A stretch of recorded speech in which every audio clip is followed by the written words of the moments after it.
Hello friends, பாசிப்பருப்பை ஊற வச்சு கழுவிட்டு ஊற வச்சு எடுத்து வச்சுருக்கேன். தேங்காய், சோம்பு தண்ணி விட்டு பேஸ்ட்டாக அரைச்சி எடுத்துக்கலாம். பேஸ்ட்டாக அரைச்சி எடுத்தாச்சு.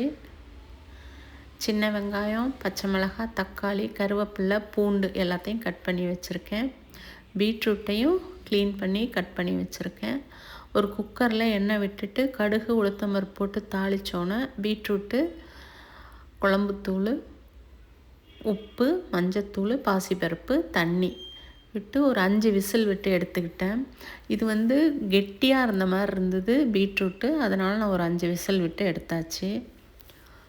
இந்த பாசிப்பருப்பு போட்டு கூட்டு வைக்கிற மாதிரி கடலைப்பருப்பு போட்டு வச்சாலும் ரொம்ப நல்லாயிருக்கும். அதுக்கடையில் சாதமும் வச்சுட்டேன். பீட்ரூட்டும் வெந்து வந்துருச்சு. இப்போ அரைச்சி வச்சுருந்த தேங்காய் பேஸ்ட்டை போட்டுட்டு நம்மளுக்கு தேவையான கன்சிஸ்டன்சி வர்ற வரைக்கும், அதோட பச்சை வாசனையெல்லாம் போகிற வரைக்கும் நம்ம கொதிக்க வச்சு எடுத்துக்கலாம். இது இட்லி, தோசை, சப்பாத்தி, சாதம் எல்லாத்துக்குமே ரொம்ப நல்லாயிருக்கும்.